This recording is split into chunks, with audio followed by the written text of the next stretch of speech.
In this story problem, you're gonna write two different expressions. In this case, it's representing how much one of the restaurants is charging for you to get a pizza delivery and how much another restaurant is charging for pizza delivery. So in this guy here, if you read through it, ultimately, if we want to come up with how much money you're gonna pay, it's gonna be the cost of the pizza plus the cost of the delivery. So looking up in the given information for restaurant one, it says the first restaurant charges a $20 delivery fee and $12 per pizza. So if it costs $12 for each pizza, 12 times one pizza, 12 times two pizzas, $12 times three pizzas. So in other words, 12 times the number of pizzas, and we're calling that X. Then the delivery charge, adding that on, in this one is $20. Okay, now when we go to restaurant number two, reading through restaurant two, it says the second restaurant has no delivery fee, but charges $17 for a pizza. So my cost of the pizza this time would be 17X, because if you buy one pizza, it'd be 17 times one. If you buy two pizzas, $17 times two, three pizzas, 17 times three, and so on. But we're gonna add a delivery fee of 0. When I enter this in, the adding 0, I don't need to put the plus 0, so I'm gonna go ahead and leave that off.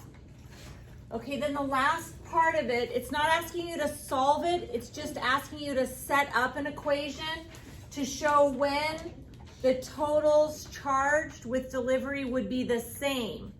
Well, this one here is representing,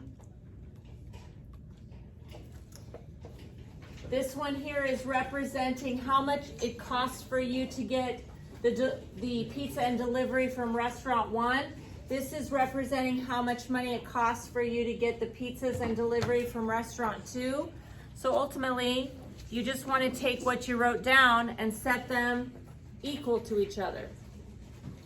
Again, it's not asking you to solve, just set it up. If I did solve this by subtracting 12x, getting 5x, dividing by 5, and I get 4, what that would mean is if you ordered 4 pizzas from restaurant 1 or you ordered 4 pizzas from restaurant 2, you would end up paying the exact same amount. And then if you ordered more than 4 pizzas or less than 4 pizzas, you could decide which restaurant you'd want to go to, provided of course you like the pizzas the same. Okay, so here's another one similar to it.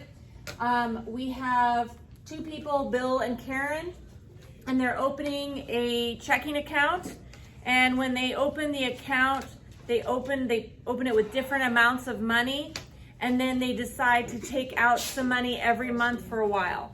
So we're gonna write an expression for how much money is in the account. The contributing factors, of course, again, is how much did they start with in the account?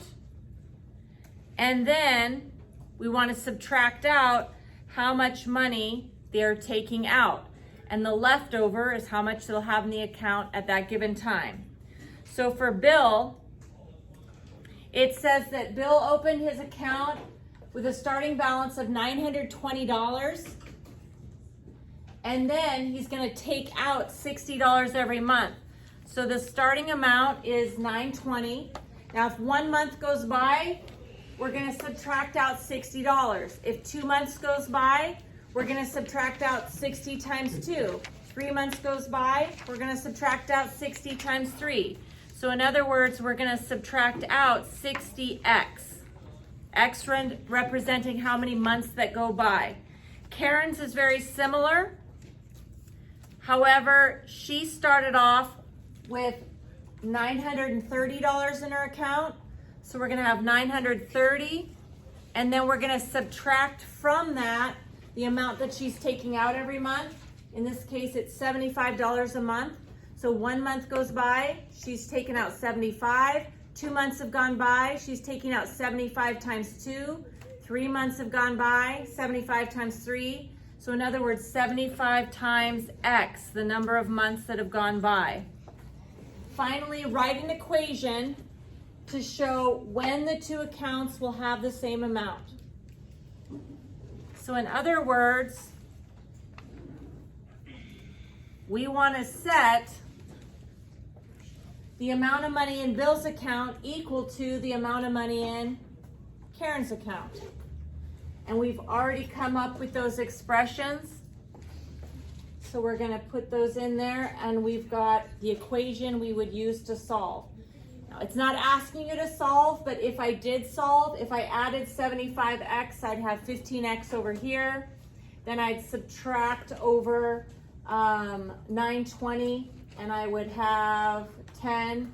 Then I could divide, and I'd know how many months that are going to go by until they are the same.